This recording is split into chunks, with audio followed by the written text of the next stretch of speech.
Alrighty, welcome back to another episode of the Carbines and Cantrips book club.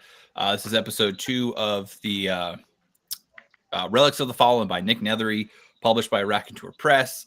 It's been a pretty cool read so far. We have a new guest on the panel today, Ben Gibson, who is an alpha merc from the if anyone knows the Facebook writers group. I don't know if I'm allowed to mention that. Maybe I shouldn't, but yeah, fellow writer.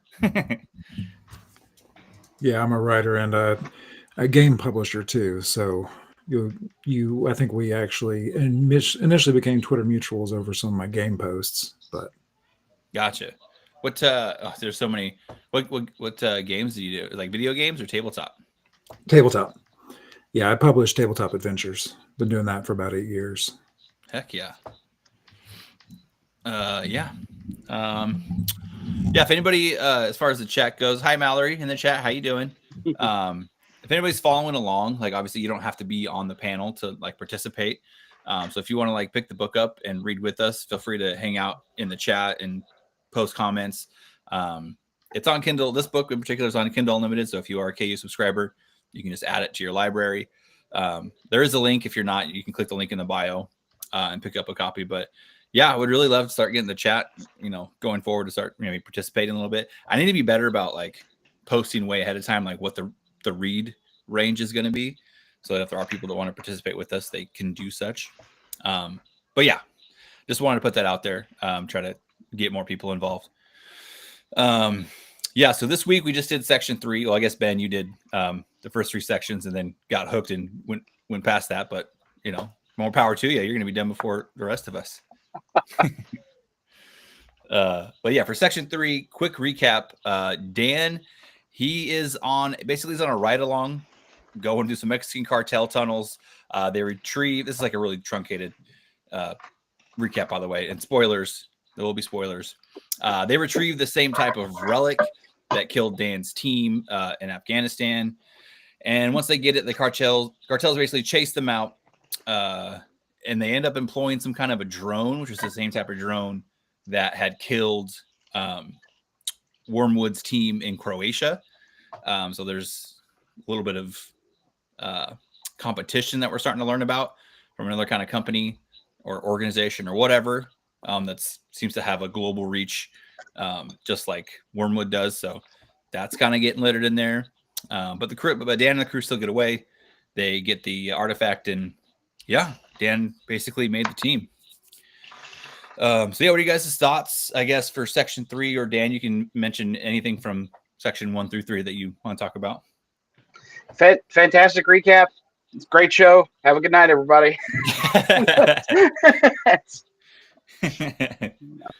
Yeah, well, I was just going to say, I noticed, Jesse, you did quotation marks when it was the cartel tunnels. Did that twig your knowledge too? Yeah, no, I mean, it was the ride along was kind of what the quotation marks were for more than anything. I can't claim to be an expert on anything cartel. I've read up on some of their activities and techniques and everything like that. Which gets crazy if you ever need a rabbit hole, because those dudes hire ex special forces now.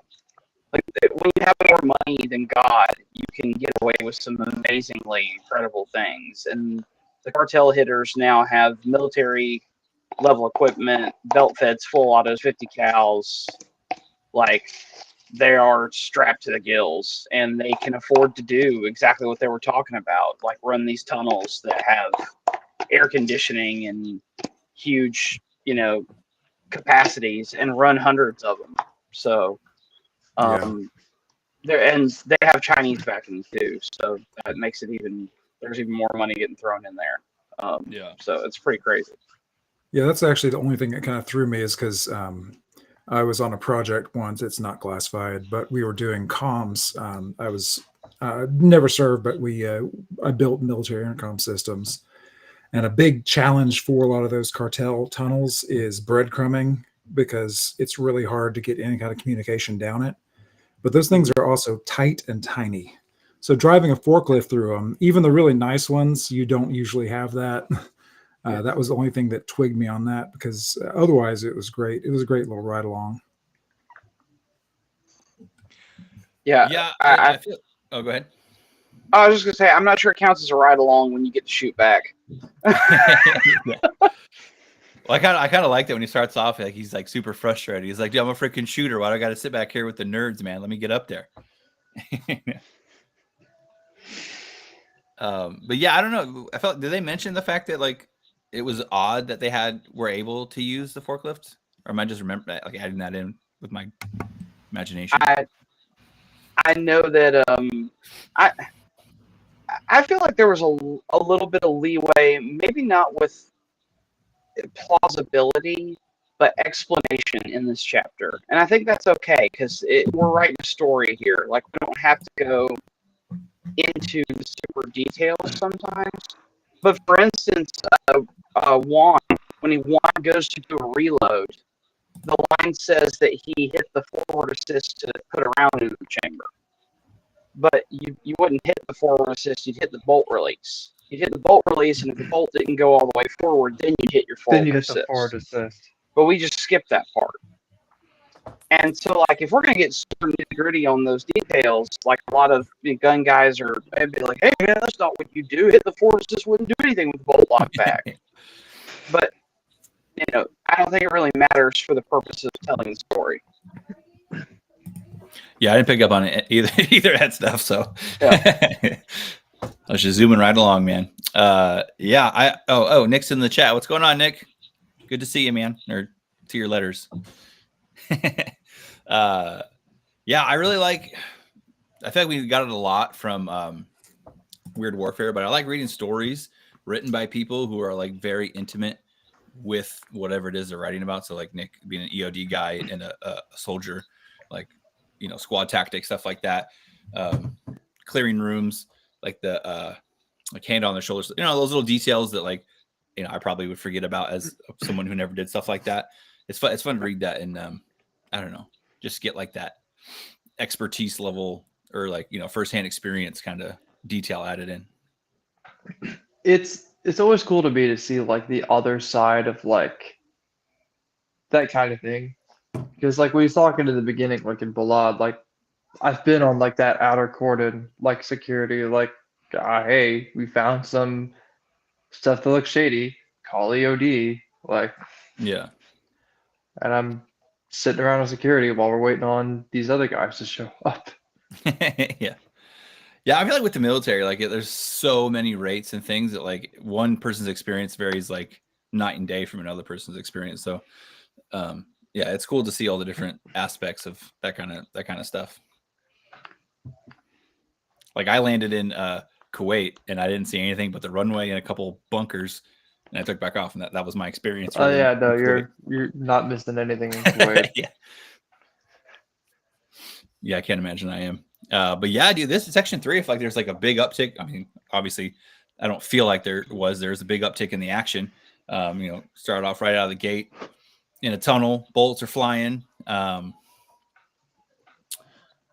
Yeah, I feel like the fighting, like the intensity of the fighting, and then like the close quarters of the tunnel, for me, kind of like, you know, raised the tension a bit. Especially when I'm thinking about like explosives going off, like tossing. Oh, we lost. Man, Jesse's got his internet in Georgia is not the best, huh?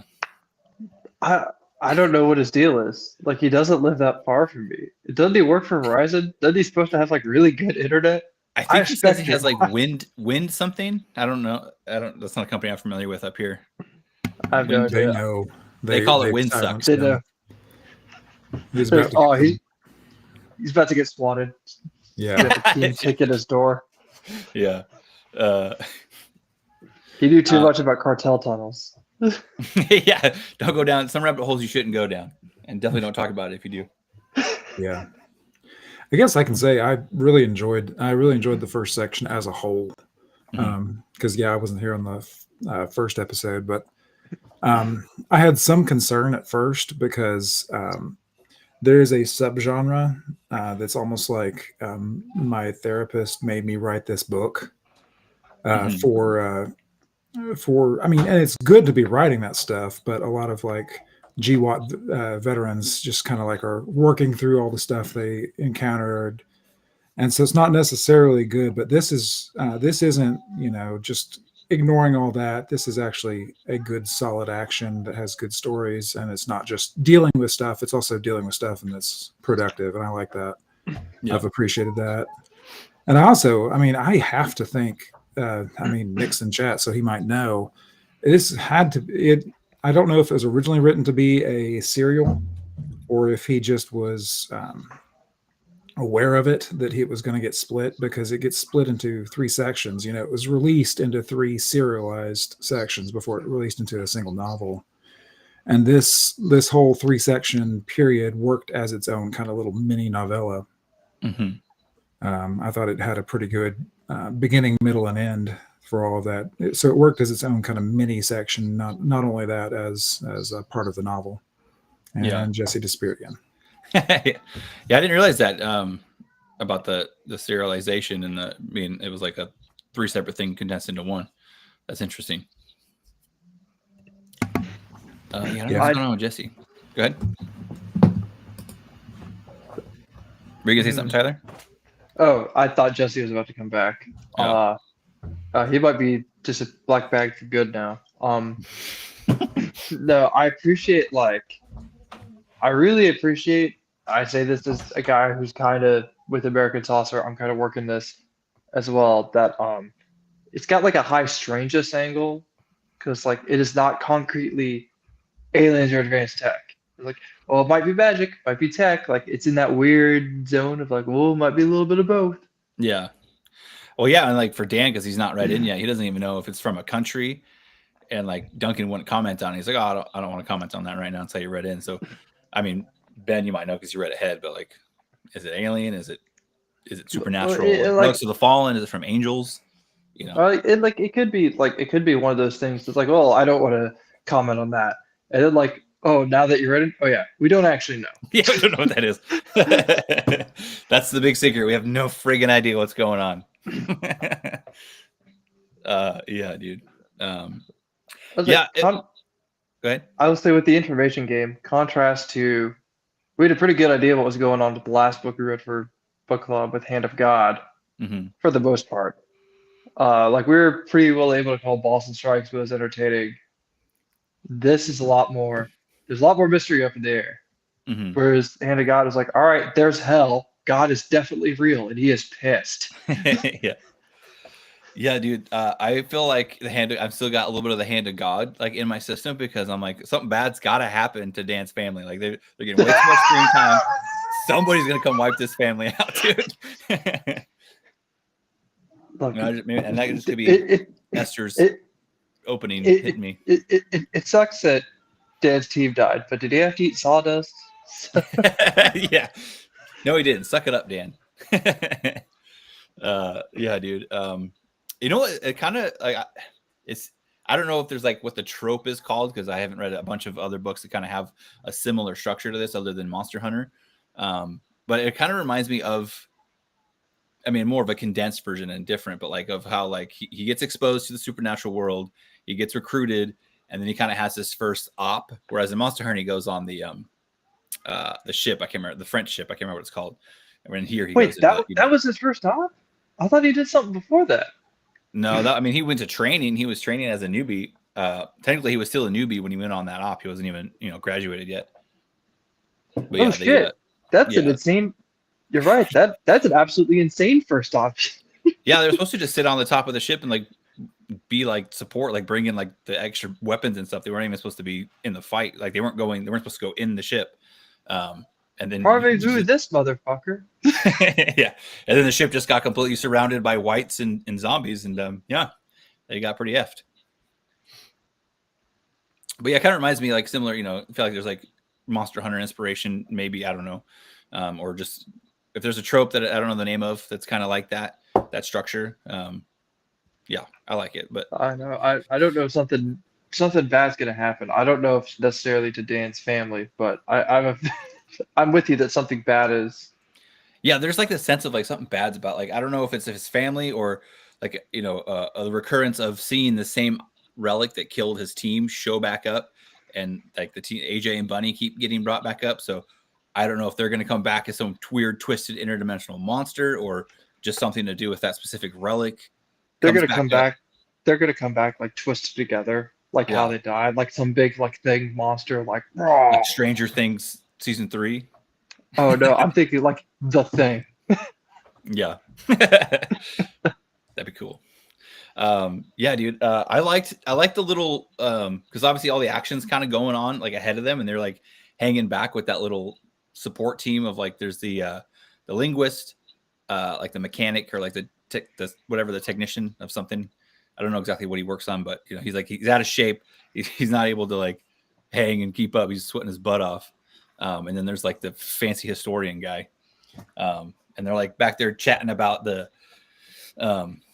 you know, the idols or, you know, the altar or whatever that was like painted on the wall for like the patron saint of Saint Barbara. I can't remember what it was, of miners and like people that deal with explosives and stuff. Welcome back, Jesse. I appreciate it. I think the router reboot hopefully did some good. If you Did really blow, are, out Jesse. blow in the cartridge? Yeah. That's the go-to. Give it you. That's all.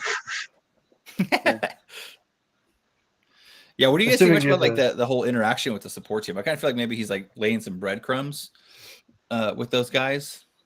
I mean, Ben, you might be able to give us more insight because you've read ahead, but pretend like you haven't read ahead, I guess. No, when I read through the section 3, it felt like introducing the main novel team, which I mean, it's not spoiler. It's the back of the book blurb. You know, the back of the book blurb says that there is cartel tunnels beneath the border to high stakes raids and illicit arms hubs. Missions blur the line between beauty and vengeance. A leak within threatens everything. So you imagine there's going to be some kind of there's going to be some intrigue aspects too. Mm-hmm. Yep. And you know, it's not really like, I do like the fact that in general books should be planned to have everybody reads the blurb. Like that's how you sell the book. That's what made me intrigued with the book. So it's like, not. If It's not really someone's a like, spoiler. yeah, it's not a spoiler if it's on the back of the book or like in advertising, I guess. Right. Yeah. I don't know. There's some movies out there that put way too much in the trailers, and you're like, bro, what'd you put the trailer The for? whole Dude? movie was in the trailer. Yeah. Or like I some will like, really say- critical part. A recent example that hit it very well, Godzilla vs. Kong hid that Mechagodzilla was in it up until after the movie had been in theaters for like a week. Yeah. Yeah. I have not seen that yet. I still haven't seen Godzilla -1, which I want to go see, or I want to see really bad. Godzilla -1 is fantastic. Yeah. Yeah, Project Hail Mary made me mad. It spoiled so much in the trailer. It's such a good book, but the movie trailer just spoiled so much. I was like, dang it, dude. But no, it's all in there. It's kind of, you know, there's going to be intrigue, and it's neat to just quickly establish a team and quickly show everybody by their little. Usually, it seems like he's showing them by their addictions, based on who has a love with nicotine. I like that as a little bit of character work. Little bits like that is actually good for memorable characters. It lets you get it. Go ahead. It's funny in like 2025, like someone with the nicotine addiction like kind of stands out. But me thinking back to like in the teens, like when I entered service, that was like everybody. I was a weirdo for not being addicted to nicotine. Has it gone? Because I was in 2013 to 2019, and like, dude, everybody either dipped or smoked. It's a lot. It's a lot of kids vaping. Not nearly as many people smoke cigarettes. Yeah. And I don't know. Our smoke definitely was always hopping. Yeah, everybody's popping in. I'm the only cigar smoker at this point, whereas I was a total non-smoker when I joined. So.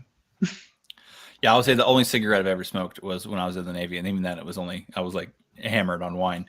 So I was feeling like a real fancy slut. But yeah, dude.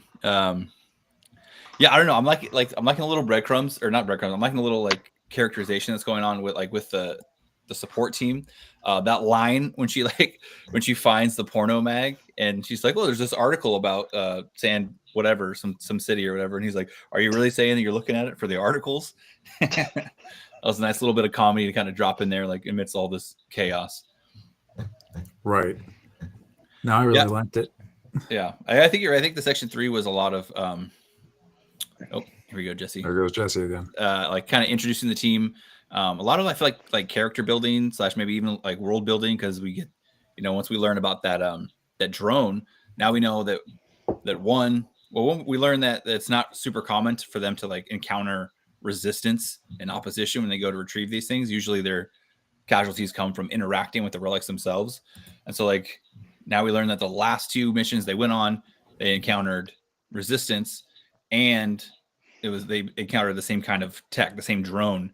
So like now we've learned that as far as like a lore building, world building thing goes, there's another agency out there that's just as well equipped, like financially, logistically, as Wormwood is. So that's cool to add in there. It's a really simple thing to do. Just add a drone in the battle, and that, gave us all this stuff to think about. Yeah. And then like shows like all the, like that. I can't remember the one Marine, but she's like, I don't know, kind of honoring until like, I guess he has a chance to warm up to her, which I haven't seen that yet, but we get the idea that's going to happen. And just kind of how everybody interacts with each other, how the team works. Yeah, this is just a good building section. I also like the idea that like with this other group, like we don't need Dan's group to necessarily like overcome or overpower this group. Sometimes like, was it the trope that like the Conan bad guy summons the evil god, and then he shows up and kills the guy who summoned him? Like, oh, and there goes Jesse. I'm doing exactly that. Doing nefarious things in his basement.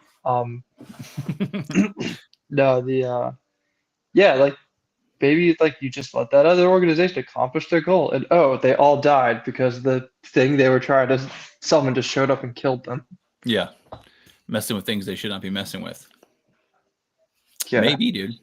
Yeah, I don't know, but I'm definitely intrigued. Like, this is a good chapter. I feel like each chapter or section, I guess, does a good job of making me want to go to the next section. Nick says, "I'll take the comparison. MHI is a great company to be in." Yeah, it is. Mm-hmm. I really like. I think once I finish the 100, the 3rd book in the Savage Wars trilogy, I think I'm going to do Monster Hunter. I think it's Legion is book 4. It's whatever's after Alpha. That's my next Monster Hunter book. But yeah, It's either, I can't remember which. The Guardian was kind of a one-off on that. Oh, is it? Well, Yeah. It's still like technically takes place in the main line, but it follows his wife. Yeah, because she's like the Guardian, right? Because like the dude gave her the inky juice. Yeah, well, Yes. this is about like shit trying to mess with her kid. Yeah. Oh, here we go. There you go. Jesse's coming back in. Is he though?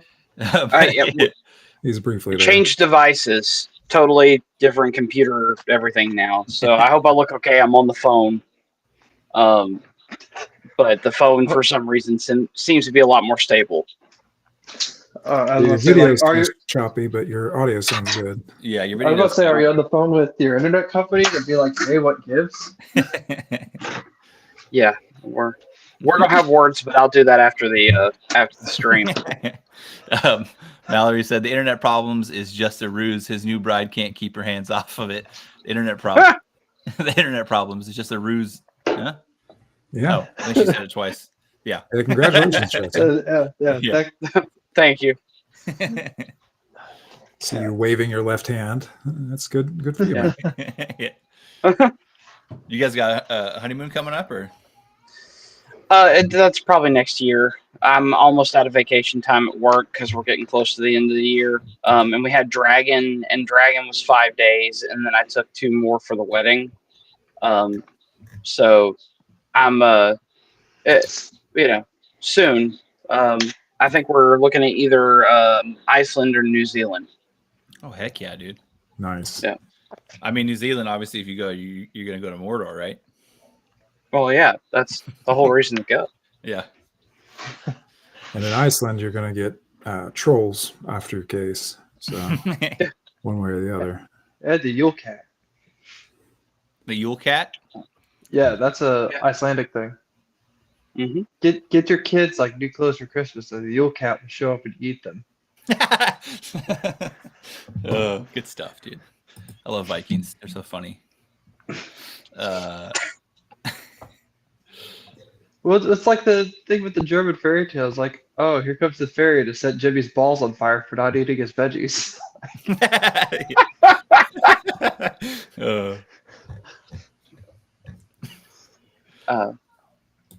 Nick Nethery says, "Congrats." I guess you guys can see the chat, but yeah, I'll let the. I can't Congrats, anymore because phone. Oh, thanks, Nick. I appreciate you. Yeah, dude. After reading section 3, I was like, I'm interested to see the next scene with Kat, because I don't know if he's gonna be able to tell her like, hey, I was just in a firefight with Mexican drug cartels. So the whole getting a safe desk job thing, yeah, not Didn't happen. Yeah, Not going Don't to worry, happen. don't worry, honey, I have a totally safe desk job. yeah. And Why'd you come home covered in bandages? that's I had it. Workplace accident. I fell down the stairs. Classified. Well, he starts off in What's that? start out living in Fort Hood, right? So if they're out of Fort Hood, Yeah. then they're safer by definition. They have to get into a fight with Mexican drug cartels literally every single day for it to be close to what Fort Hood just day to day is. Yeah. man. Yeah, like just to get to your car at Hood, like you have to get through a cartel shootout. Yeah, I haven't At heard least a lot of when- good things about Fort Hood. Never been there, but doesn't sound great. Well, The name is the thing accurate. about yeah. being in the gunfight with the cartels versus Fort Hood is that you know who's trying to kill you in the gunfight with the cartels. Yeah, I mean, I've only seen like stories about Fort Hood, but some of the stuff was like super tragic. Like some of the soldiers that go missing or get found in horrible ways would not want to be stationed there.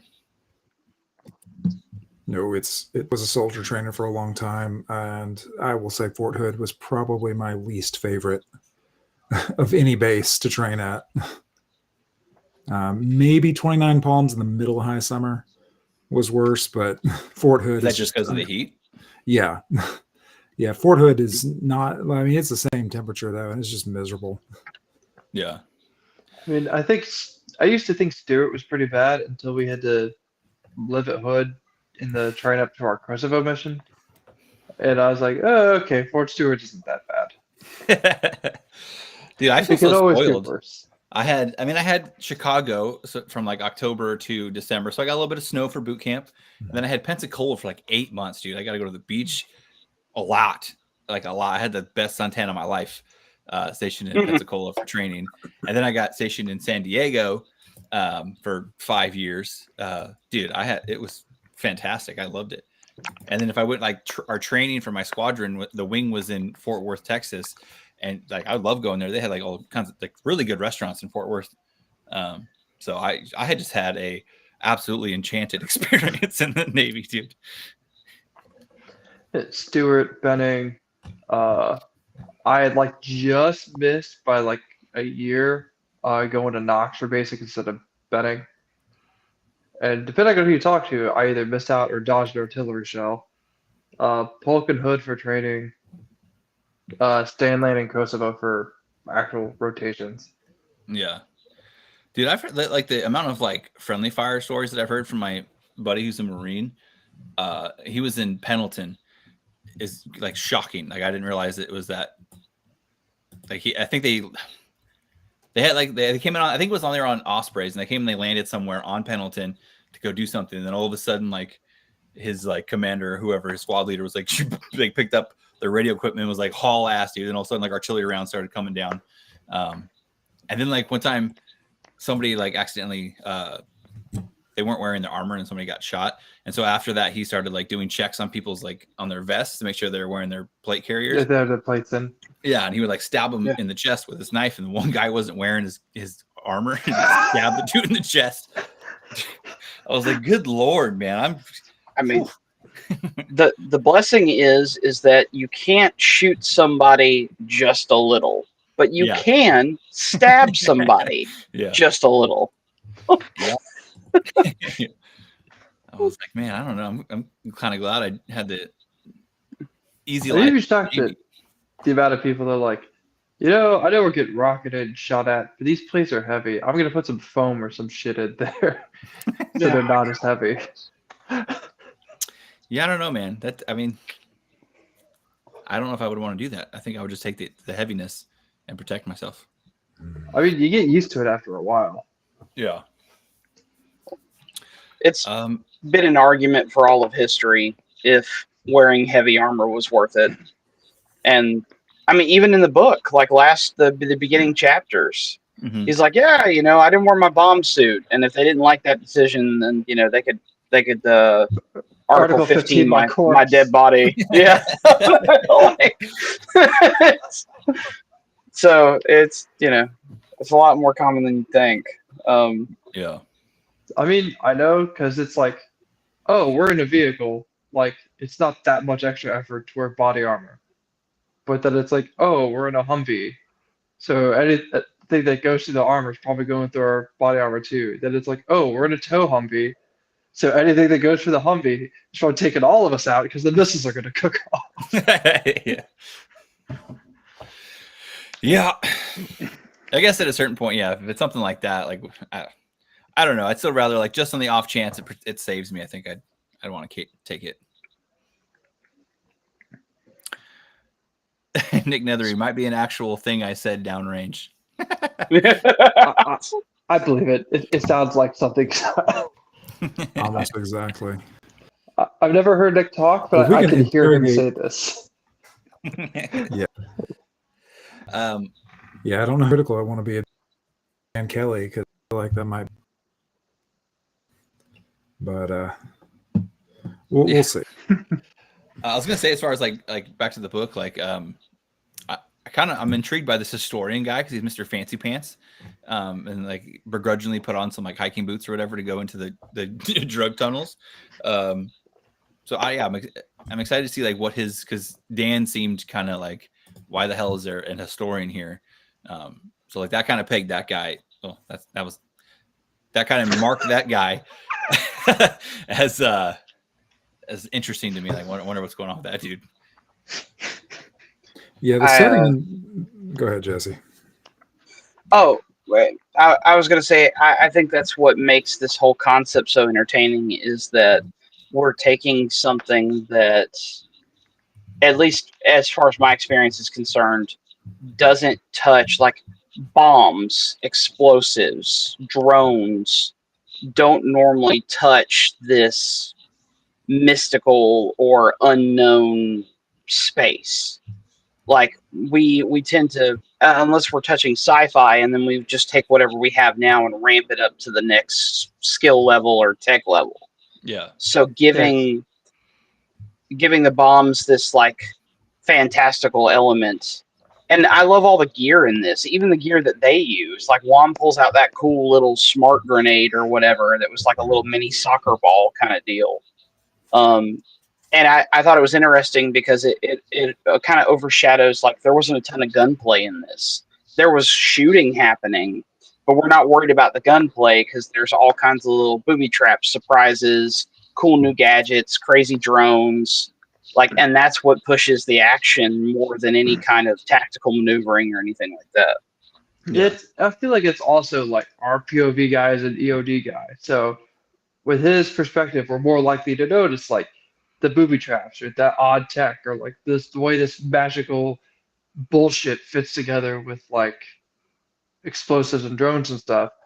Like he's putting pieces together, he's following leads, whereas like a trigger puller or a cast scout, they're just gonna be like, oh, they're bad guy, shoot bad guy. What hell is fairy dust shit? Just steps in it. I'm also curious, like, what, like, they keep like kind of harping on the fact that he has like a degree in psychology. He's kind of like, how am I supposed to do that? Like, I'm not a psychiatrist. Like, I don't have a doctorate. Like, who am I going to be counseling? And he says, but you worked a hotline. Yeah, right. Does Duncan say why? He doesn't say he's going to be counseling anybody, but like, I can't remember if he explained how he would use his psychology skills.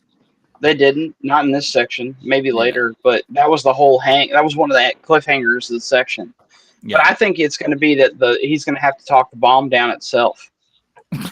that's an interesting concept. Like Don't one do of it, them man. one was a psychic bomb, and it's like, whoa, hey, buddy, calm down. I'm here to help. Have you seen Red? Have you seen Red versus Blue? Like the Halo skits. Yeah. Yeah, no, they have a character. I think his name is Frank, who is just the bomb from Yep. the bomb Frank game was mode. the bomb. And they're like, I think it's Caboose. He's like, all right, let's calm down. Let's try counting backwards from 10. 10, 9. And everyone's like, no! No. Yep, I remember that. Classic.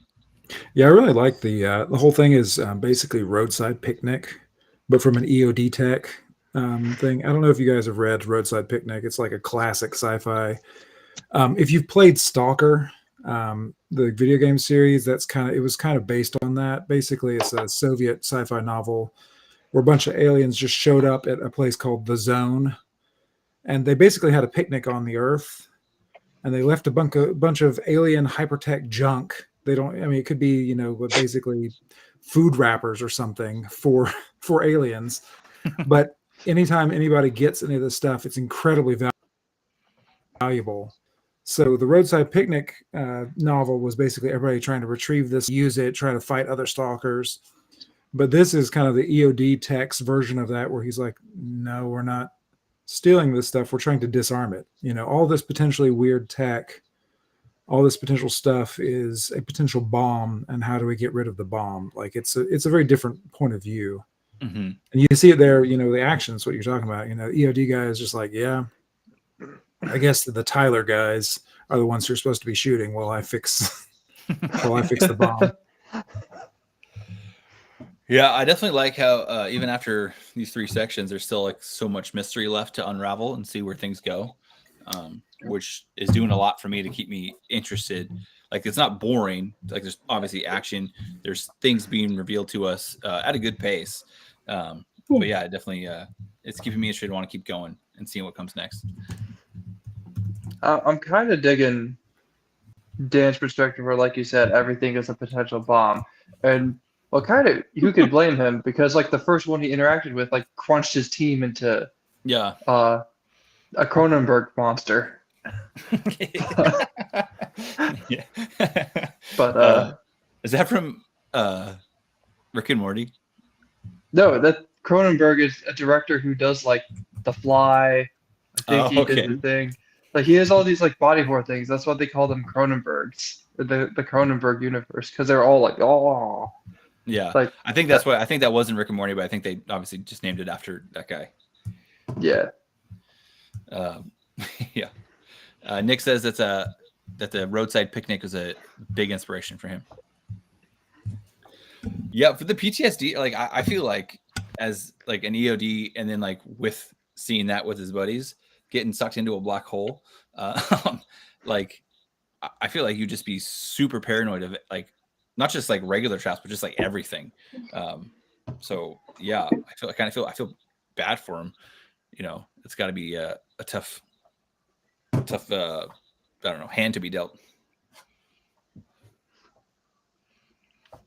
No, that's always the hardest part for like most guys I talk to. It's not what they had to do, but it's the guys under them. That's been a huge issue for a lot of guys I know. Well, that's really all the. I mean, we just had that one section. That's really all I got for it. But yeah, I'm excited to keep going and checking more stuff out. We got about 20 minutes till 8:00. I don't know if you guys got some more things you want to talk about on this section or the first 2 sections. Ben, if you wanted to point out some things that you really liked from the previous week. Oh, I was just going to say I really love the series name, Mm-hmm. The Wormwood Archive. I'm a big fan of that's probably, so wormwood's used in the Bible several times, but it's probably wormwood, the star, basically the asteroid that hits the earth in the book of Revelation and causes bitterness and poison throughout all things. Like it's it's the third trumpet. It's a great reference for something that's like horrifying things that come from the outer stars. Like I really like that. Yeah. Title. So that more anticipation than almost anything else. Just having that. Oh yeah, this drive. That's an exciting thing. Yeah, I don't think in the first two sections, I don't think they said the name Wormwood, did they? I feel like section 3 is where they first said it. Yeah, section 3 they kind of casually reference it as a name for it. Yeah. Yeah, when he's kind of introducing the concept, like their shell company is 4E or whatever. Mm-hmm. Yeah. Yeah. Well, that anything else you guys want to hit on this? The Triangle of Death. I don't know. So I didn't serve there personally, but my unit was in there. I want to say in 04 and 05, and yeah, 04 like 04 05. So I'm very familiar. I think 82nd relieved them if I remember right. It was either 82nd or 101st. So I'm roughly familiar with the time frame of like what's going on because like when I was like a young soldier, I just kept hearing stories about the 04 and 05 deployment, and there's an 09 2010 deployment to Afghanistan that was rough for the unit as well. Yeah, I can imagine. But we did a spur ride in Kosovo, and really the names of like all the fallen from our squadron pretty much since like 2001, since 9/11. We had them like their names on like big rocks, and every spur team had to carry the rock the entire way. They couldn't relieve the rock to anyone until they earned new spurs. And a lot of I think like of the 9, like 5 of them were from when they went to the Triangle of Death. Dang, dude. That's a pretty I don't know, that's a cool ritual though, dude, or tradition to kind of like, remember the fallen. Yeah, it's like the way they explain it's like you're carrying like another teammate with you. Yeah. Well, I had to do a PT test with that rock. Looked like it sucked. You had to do a PT test with a rock? The rock with the name on it. Yeah. It wasn't a tradition. It wasn't really established when I earned my spurs. But for the newer people, like we've had them doing that. And yeah, watch them running the 2 mile with this huge rock with like the First Sergeant Aaron's name on it. I was like, oh, Is that just for terrible. PT, or is that actually for like their? No, that's part of the test. Oh, okay. It's part of the spur ride fitness test. It's that they have to run with the rock. Yeah. Is that something they have to do every year? Or is that just like the one time to get qualified or whatever?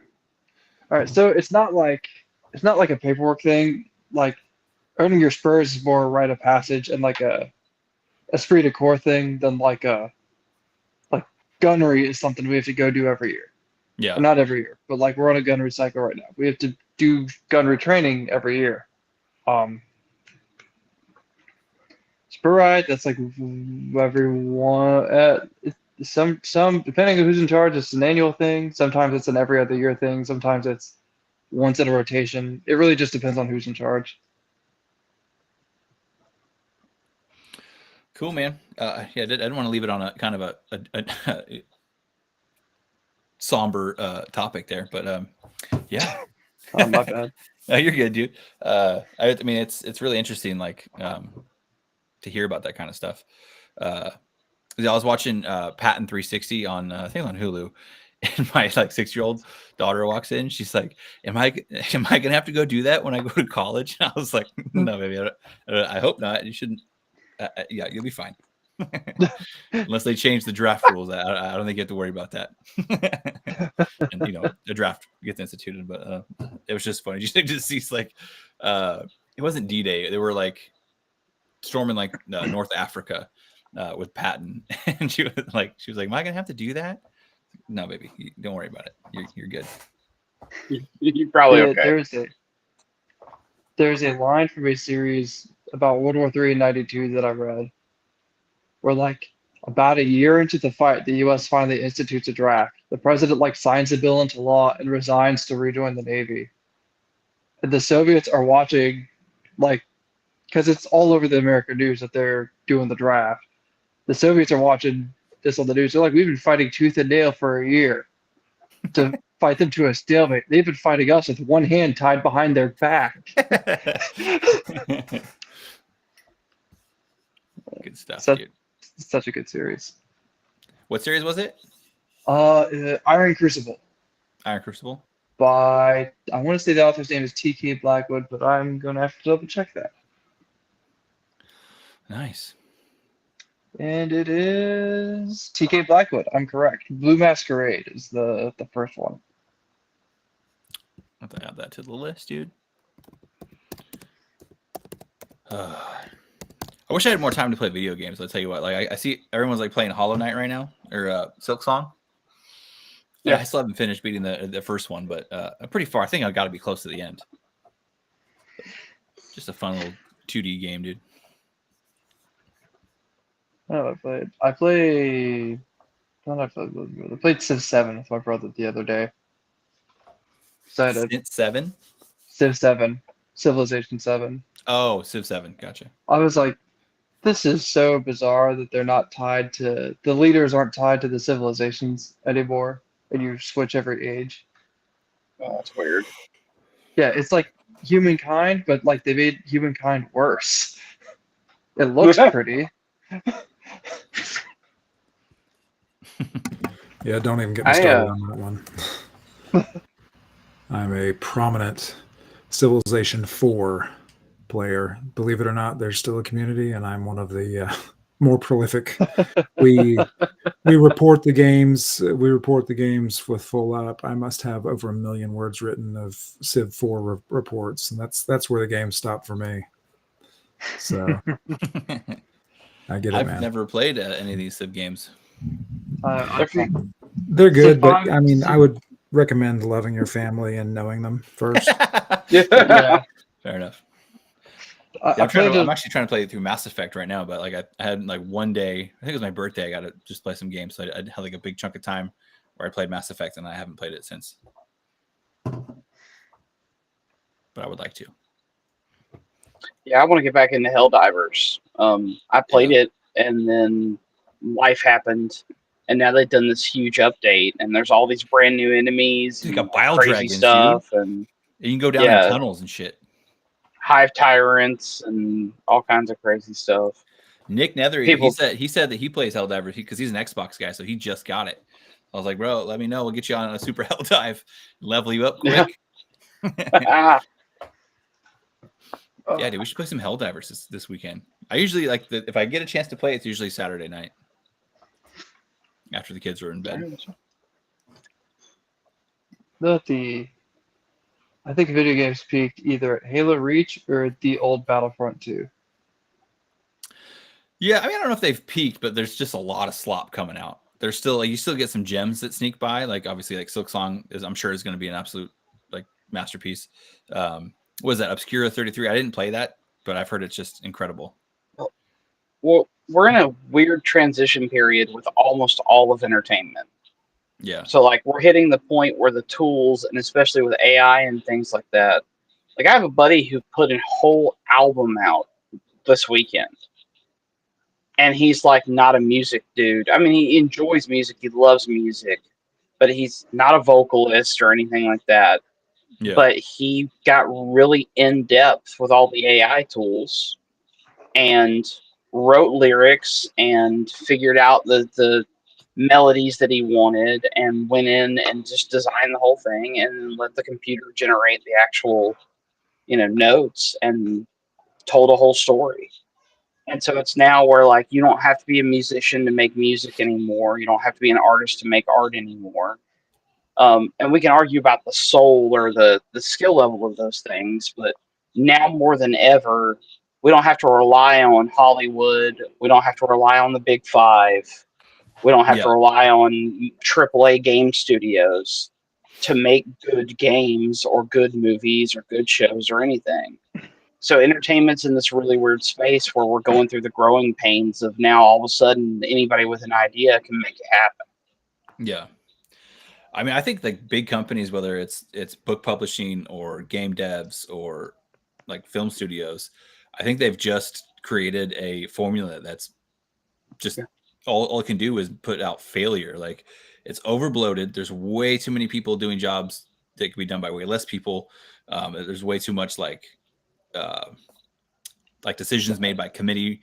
There's like no soul, no like we talk about like there's no an soul in over-reliance on AI. There's no soul CGI. in the corporate crap that's coming Yep. out. You know, it's like all the best stuff really is like either smaller companies or straight up independent. Like Space Marine 2. I mean, I don't think that's a big dev studio that made Space Marine 2. Like Obscura, a bunch of old Ubisoft devs went out. I think they had like a 30 man studio. I mean, they outsourced some stuff like art and music and whatnot, but you know, a small 30 man studio made like one of the best games. It might be a contender for game of the year. And then obviously with books, like, you know, you have like sensitivity readers that basically file everything down and just make every book kind of a carbon copy of the next book. Whenever I see someone say like a book has gone through sensitivity readers, I just write the book off. Well, you know it's gonna be slop. It's only stuff that like would have been entertaining that they want to file Mhm. down. If it's like some weird like monster porn that some bespectacled fat woman would want to read, that Oh, yeah. doesn't get filed No, down that's at to all. stay in. Yeah, but no, I like, don't know what you're talking about. Morning Glory Milking Farm is absolutely peak literature. I saw John Douglas shared the cover of a book that was like, what was it? It was like queer werewolves fight capitalism or end capitalism or something like that. I was like, dear Lord. And the cover was not cool. Yeah, dude, I don't know. I'm trying to think of like for movie wise, like obviously like with books and like we have like independents, we have like smaller publishers or just publishers that decide to do their own thing, like Wargate. Bane obviously is always kind of, as far as I'm aware, been kind of a apolitical, just let's put out good stuff kind of company. But yeah, movies, I can't think of like other like independent. And I know there's independent films, but I can't think of any that are like popular right now. Like there are popular independent books and video games. Primitive War had a limited theater release. I don't know when it's coming to streaming. I think that was done by a smaller group. What's it called? Primitive War, Primitive War. off the novel series. Think Jurassic Park meets Vietnam meets like it's almost got kind of a Predator feel to it. We Were Soldiers. Yeah. Huh. Yeah. It's the basic premise of the book series and the movie is that they have this section of Vietnam, this section of the jungle that all this crazy stuff keeps happening, and a Green Beret team gets lost. And so they call a rescue team in, and the rescue team is this it's like a misfit team. It's like a McAfee stock team. Yeah, and they have to come in and try and figure out what's going on. But the general behind the whole thing is super shady. And then when they get out there, I mean, I already said there's dinosaurs. So And that's you said that's just obviously select theaters. That's the thing too. Is like it's in select theaters, so you might not even get a chance to see it. The books are good too. I thought I saw it was supposed to go to. I just mean like for films and like indie films in general. Yeah. But yeah, dude, I don't know what it's gonna look like in the future when Hollywood can't get together, or AAA studios or Big Five, whatever. They don't seem to want to change. They just keep blaming their customer base, or half. People keep giving them money. What a recipe for success. Yeah. They keep finding funding though, like the corporations. They keep getting funding. Who cares? As long as people keep pumping money into the projects, as long as the investors keep investing, as long as they can pretend like it was a success, if the money gets in their pockets, nobody cares. Well, I don't know if you guys follow Gamergate stuff much at all, but I watch a few YouTubers and stuff, and I can't remember if they found out like some of the game devs were receiving USAID money, and when that got cut, like a bunch of studios either closed or had like huge layoffs. I don't know if it was like proven that it was legit because of USAID getting cut or not, but I mean, there's definitely been tons of layoffs, at least in the game side of things. Entertainment in general. I wonder if USAID money had anything to do with it, like how much is going to who? Because it seems like it just subsidized a bunch of Yeah. slop. Well, to put push a message.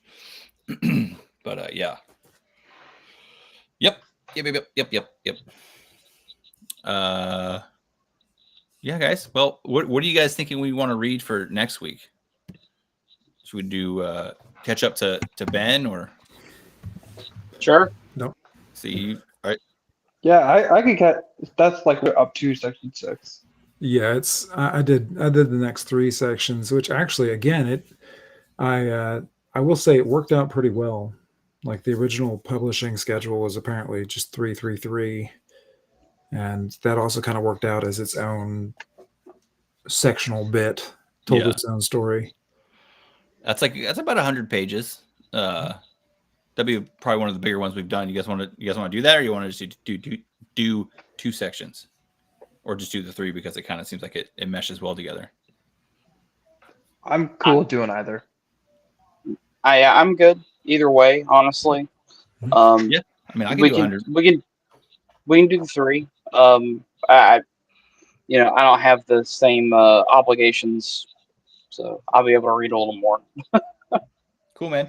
Yeah, let's just do sections 4, 5, 6, and meet back up for Monday. Hell yeah. Ben, thanks for coming on. Thanks for watching the book club and wanting to hop in, man.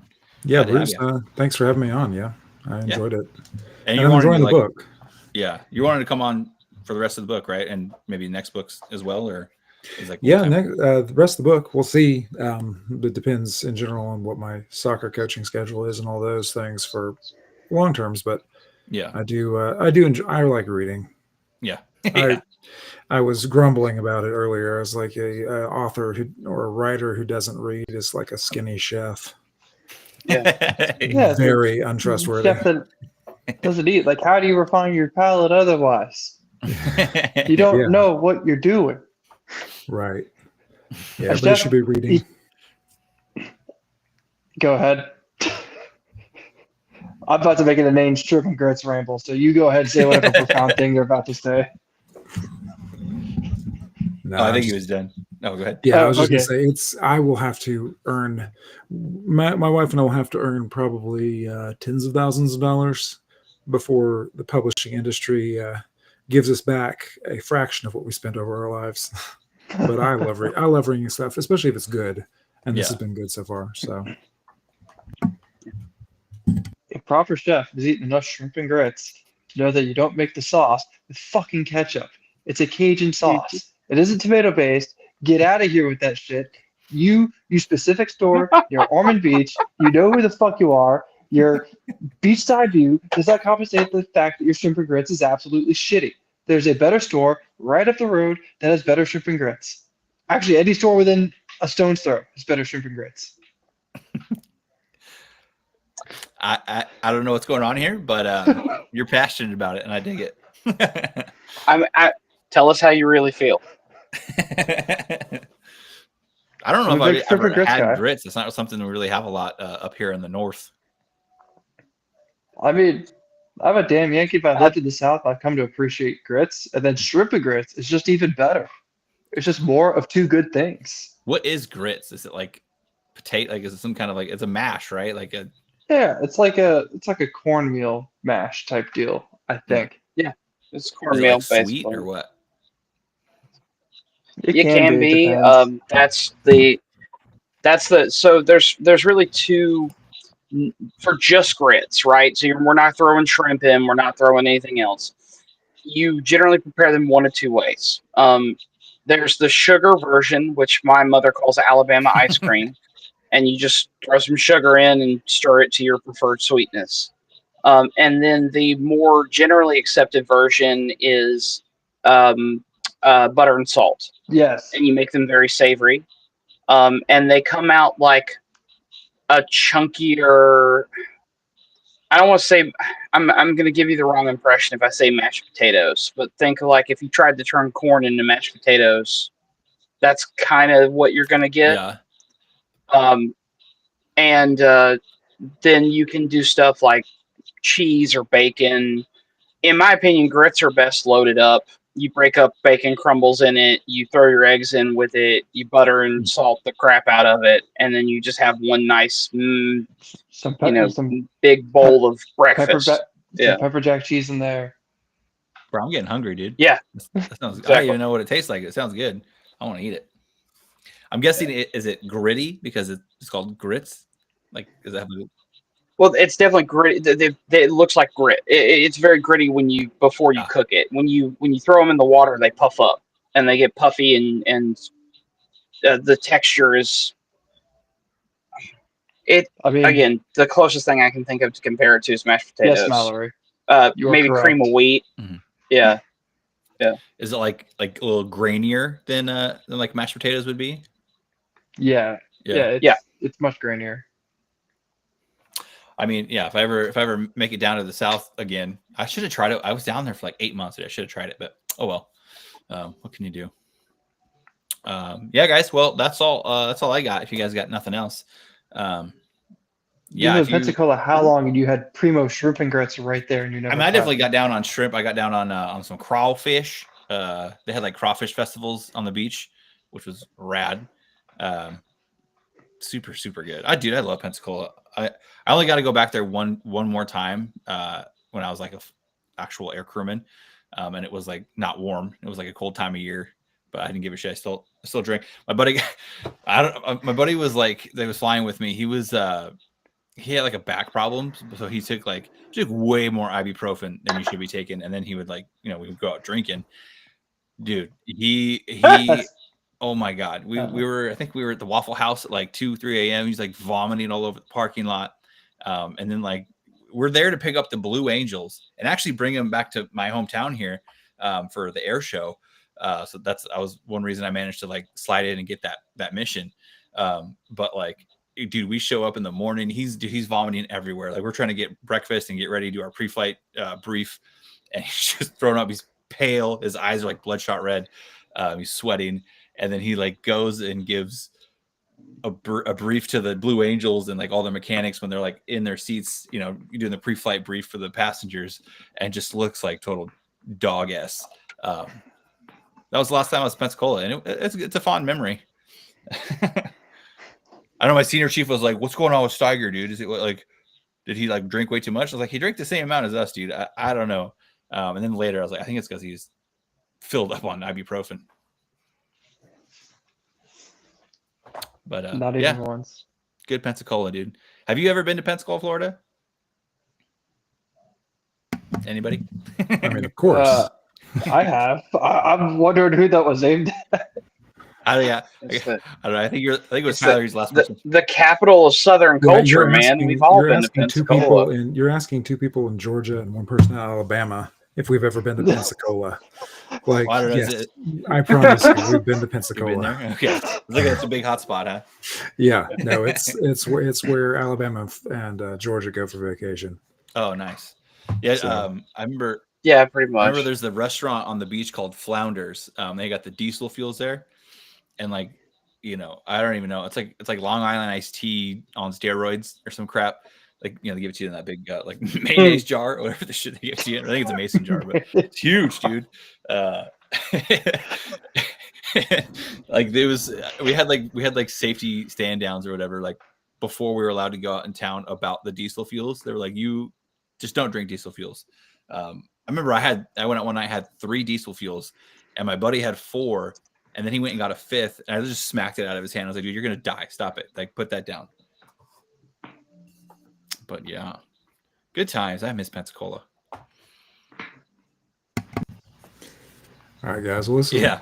I think it's about time for us to ski daddle. Yeah. All right, guys. We'll see you later. All right. Take care, guys. See you. Bye, everybody.